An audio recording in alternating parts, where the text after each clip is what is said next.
న్యాయమూర్తులకు శిక్షణ నైపుణ్యం పెంచుకునేందుకు judicial academy ఉన్నట్లే న్యాయవాదులు వృత్తి నైపుణ్యం పొందేందుకు శాశ్వతంగా ఏపీ లీగల్ అకాడమీ అవసరమని సుప్రీంకోర్టు న్యాయమూర్తి జస్టిస్ పమిడిగంటం శ్రీ నరసింహ చెప్పారు.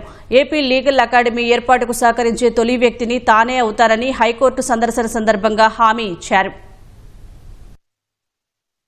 సుప్రీంకోర్టు న్యాయమూర్తి జస్టిస్ పిఎస్ నరసింహ శుక్రవారం ఆంధ్రప్రదేశ్ హైకోర్టును సందర్శించారు. మొదట న్యాయమూర్తులతో కలిసి భోజనం చేసిన ఆయన సీనియర్ న్యాయవాదుల లాంజ్కు వెళ్లి వారితో మాట్లాడారు. హైకోర్టులోని గ్రంథాలయాన్ని సందర్శించారు. హైకోర్టు న్యాయవాదుల సంఘం అధ్యక్షుడు కె చిదంబరం ఆధ్వర్యంలో నిర్వహించిన సమావేశంలో పాల్గొని ప్రసంగించారు. ఏపీ లీగల్ అకాడమీ ఏర్పాటుపై దృష్టి పెట్టారని ఏపీ బార్ కౌన్సిల్, హైకోర్టు న్యాయవాదుల సంఘం, అడ్వకేట్ జనరల్, అదనపు సొలిసిటర్ జనరల్ కు సూచించారు. మారుతున్న పరిస్థితులకు అనుగుణంగా న్యాయవాదులు నైపుణ్యం పెంచుకోవాలన్నారు. సృజనాత్మకంగా ఆలోచించి కేసుల పరిష్కారానికి కృషి చేయాలని పేర్కొన్నారు. కృత్రిమ మేధతో న్యాయ వ్యవస్థలో భారీ మార్పులు రాబోతున్నాయన్న జస్టిస్ నరసింహ ఏఐ మన ఆలోచనా శక్తిని ప్రభావితం చేసే స్థాయికి చేరిందని హెచ్చరించారు. స్వయంగా ఆలోచించే శక్తిని కోల్పోకుండా జాగ్రత్త వహించాలని సూచించారు. న్యాయ వ్యవస్థలో చాలా మార్పులొచ్చాయన్న జస్టిస్ నరసింహ న్యాయవాద వృత్తి స్వరూపం పూర్తిగా మారిపోయిందని తెలిపారు.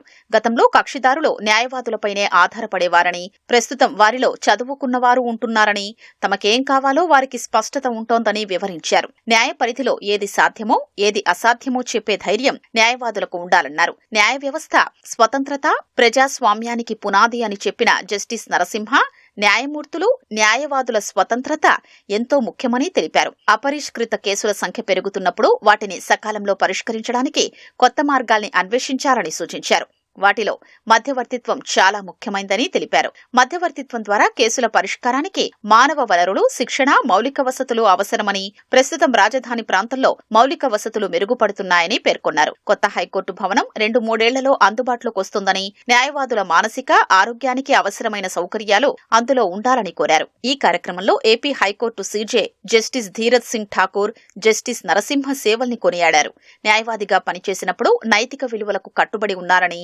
అందుకే ఆయనకు సుప్రీంకోర్టు న్యాయమూర్తిగా అవకాశం వచ్చిందని చెప్పారు.